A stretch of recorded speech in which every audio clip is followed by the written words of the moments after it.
The following podcast may contain strong language and situations that may be disturbing and or triggering to some listeners. Listener discretion is advised. Hi, I'm Sean, I'm Erin. and welcome to Adventures in Mental Health. Okay, so we're gonna start with highs and lows. My highs today was finding a really cool egg that one of my chickens laid. At some point, I will post a picture when we get social media up and running. Um, my low today is definitely the current events in the news, which is what this episode is going to ultimately be about. And what I'm looking forward to is just purposing to live my life as normal as possible, while being mindful of the really awful things going on in the world right now. Um, my high today is I've had a lot of good conversations, and quite frankly, this morning I had some really wonderful sausage for breakfast. Sorry, it was really good. Low also is what is going on with the conflict. And what I'm looking forward to is I would like to try to reach out and help people as much as we can in any way we can if they are having trouble in this crisis. Yeah.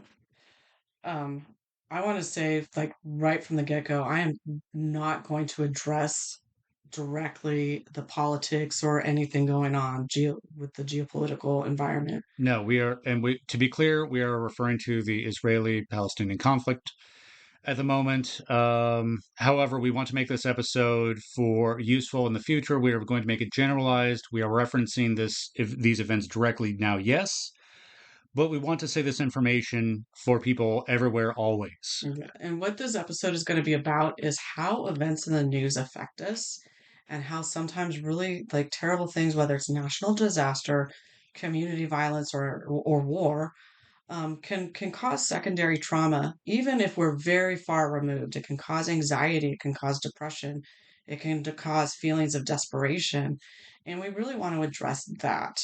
What can you do to manage those feelings? So, okay, I want to start with a story to give an example to help generalize things. So, something that happened in my life was I lived in the Los Angeles area during a period of massive wildfires. And these wildfires actually weren't naturally occurring. They were actually being set off by an arsonist who was setting off a series of gasoline explosives in the wildlands. But the fires came into, populated territory and were burning neighborhoods. And I remember there was a day that I was at work and I was in my office and just my coworkers were getting phone calls and like they were just one by one leaving work and I'm like, what's going on? Like, I knew the fires were going on. I knew it was bad, but like they're just getting calls. And I'm like, what's happening? It's like, oh, dude just got a call. His neighborhood's being evacuated. He has to go get his dog. And it was like one after one. They just kept leaving to like go get their animals and like, they're safe and all that. And fortunately, my neighborhood, while it was under threat of evacuation order, it never actually got to evacuation point. Um, but that was something we all lived through, and it was something that, in a way, I find this strange, and this is actually something that may be an anomaly in a way. Is we all really didn't talk about it much. It happened. The people who had to rebuild picked up the pieces and started to rebuild. Um, but we didn't discuss it much. It wasn't really topics of conversation. And looking back on that, I kind of find that a little bit It strange. probably should have been a topic of conversation. Really, because it happened to Um, literally all of us. It was half my office evacuated. yeah, I mean, and I live near Paradise, California. I'm about a hour and a half ish away. And one of the things when that fire went is it's a similar thing. There were people who were trying to get back, and while I know people personally, and I've worked with people since who lived through the fire, and it had, I mean, secondarily, it had a huge impact on me. And I've talked to people also who, when 9/11 happened in this country, didn't know anybody who was directly affected, but just from watching the news, were hugely impacted by that event. And Oh well, I mean that's a moment in and everyone who was, I'd say, above the age of puberty My parents always used to say there was that Neil Armstrong moment. They all remember where they were when we landed on the moon. Our generation remembers where they were when 9/11 happened. I remember very clearly. I had just gotten to work and I was working for university advancement at the university I was attending. And I walked in, it was the sixth floor of a building. And one of the directors ran out with a portable TV and slammed it down on actually my desk. And he turned it on, and we saw the second plane hit. And all of us went just dead pale. We were all just staring. And another person walked in and said the university was evacuating, and we had to get out. And so we all just like in stunned shock, just got back in the elevator and went to wherever. Yeah, I mean, and during that event, so my son, my youngest son, who was 4 at the time, has vivid memories of where we were when we heard the news. And we were actually driving down to see my family. My nephew had just been born. Um, and like I really appreciated the way that he was in preschool, and I really appreciated the way that his teachers handled that when the kids came back to school. Because it was just he was only going a few days a week, so we went on a day that he wasn't in school. Um, but that secondary trauma is really real, and I think that it even with kids as young as like 3, all the way up to adults, we need to address that. We need to talk about it, especially with right now with some of the images coming through on the news. They're awful, and they can really really affect you in really negative ways. And it's easy. We would suggest a lot of the images being shared right now. I will be quite frank, folks. I was a journalist for a very brief period early in my life. The images they are showing right now are not normal. These are not normally things they show. Um, you may want to turn off the news, at least visually, because some of the images they are showing are very disturbing. Yeah. And I want to say, like, we respond to news very differently when we see it. So absolutely, like, the best thing to do, like right now, turn off the TV. And avoid Twitter because Twitter has a lot of imagery on it. But also, like, while I understand the desire to keep up on the news, to be obsessively reading it and obsessively consuming it, that's not healthy. There's people have heard the phrase "if it bleeds, it leads," and It's bad news commonly is said, yes. yeah, bad news is what you're going to be hearing. Um, when I was in high school, we had somebody from another school come in and actually shoot one of the kids on campus. He ended up passing away. And I remember like walking past, and honestly, when I saw the crowd gathered around, and I saw the kid on the ground who actually ended up, in the with last moments of his life, I honestly thought it was another fight. So emotionally, it didn't have a huge impact on me. And I don't know if it's because I was exposed to so much community violence before that incident. Um, but what I do remember is I remember the way that the news covered that incident. And the way that it was covered had a lot more impact on me than the incident itself.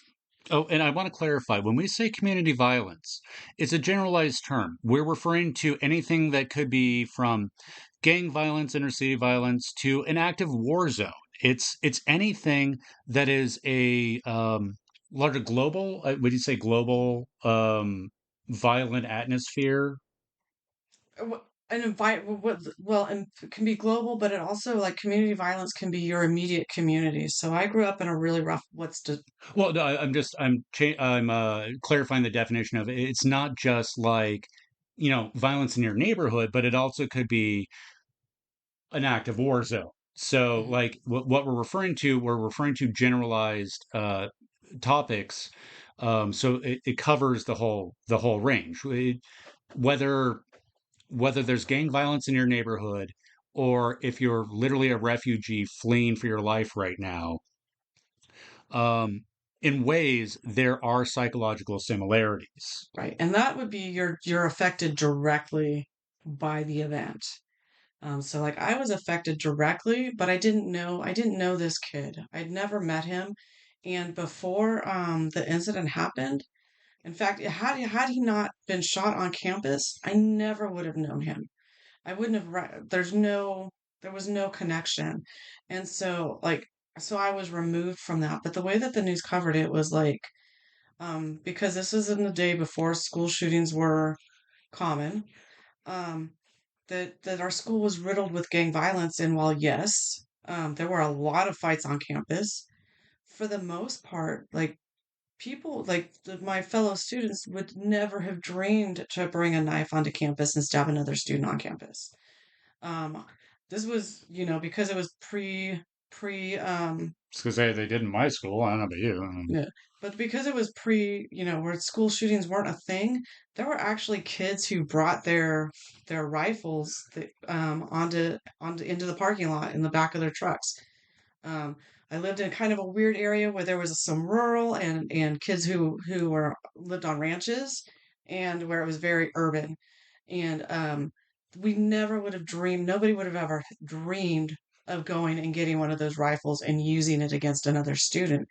And like the way that the incident was portrayed, it was at that time it was a one-off fluke event, and it was portrayed, and it was the portrayal of it was traumatizing.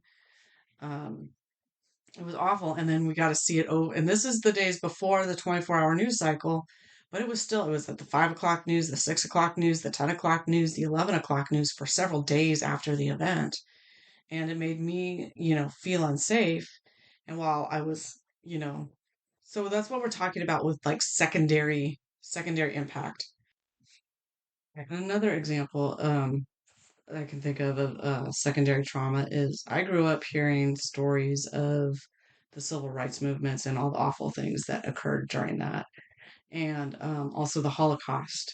And being a sensitive child that I was, I very much internalized those stories, and had nightmares about those events for years afterwards.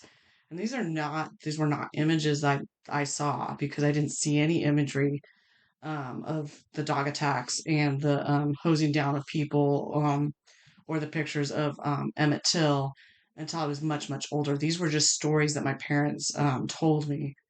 Um, and the same thing with the Holocaust. I've just heard stories, and I was so traumatized at the idea of that could have, different place and time, and that could have been my family. So that's secondary trauma. So we want to discuss like how do you manage that? How do you avoid it in the first place? Because I think it is largely avoidable. Um, but if you experience it, like how do you deal with it? How do you get over it? So, first of all, the first thing you can do is understand what's happening. And I mean truly understand what's happening. Don't take a gut reaction. Some of the best advice I've always heard is ignore the propaganda. Focus on what you see. Look at what's actually occurring. Understand what's occurring. What Walter Cronkite did for everyone across America while he was a newscaster. He explained what was occurring and how it was relevant. Try to understand that. The second thing is, if the media is too overstimulating, get away from it. Stop watching, stop reading. If it's too much, stop. Trust me, if something is really, really important, you'll find out. However, most of what we're doing is really, in a way, it's a mental form of self cutting, is what we're doing when we're watching a lot of this. I mean, some of it is it's essentially the same thing as when an accident happens or a train wreck. Everybody loves a train wreck. You want to go see it. But when you keep watching and watching and watching, and it causes more and more and more anxiety, you're harming yourself. It's not just about fixation. At this point, it's self-destructive. The third thing you can do is to think about what you can actually do in the situation, the thing that's happening that is causing you stress. What can you do about the situation? Now, I'm not saying you have to walk out the door and necessarily do something about it. What I'm saying is maybe you can make a podcast that helps people deal with what's going on. Maybe you can just be a good friend and have a hand on the shoulder of someone who needs it for maybe an unrelated reason. Maybe you have a friend or family who's active military and they're about to get on a C 130. Be there. be understanding. They're about to go through hell, literally. Well, not well, figuratively, but you know Um, what I mean. and in the case of natural disasters, there's material aid that you can offer. Um, you can donate your time, donate clothing, get trained to be, I know people who've been trained to be emergency responders in natural disasters. It gives them a sense of control. Well, I mean, my brother's a paramedic.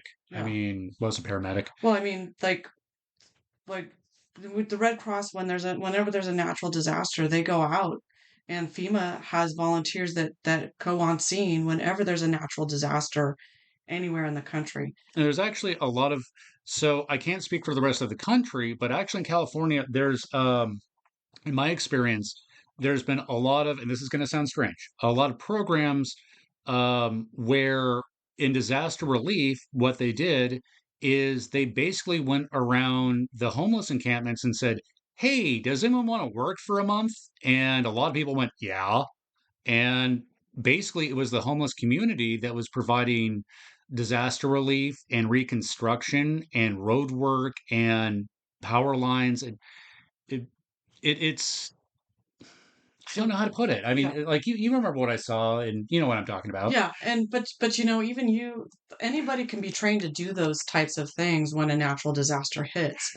California, especially because we're affected by wildfires, floods, earthquakes, there's a lot of disaster preparedness that takes place. Participate in that.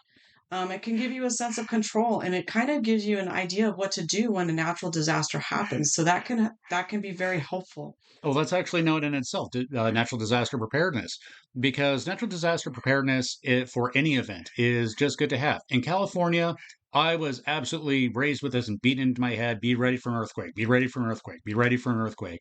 So everywhere I've ever lived, we always have a stock of like a couple weeks of canned food. There's always a supply of water because you never know. Because I've lived through a few bad ones, and when a bad one hits, it can shut stuff down.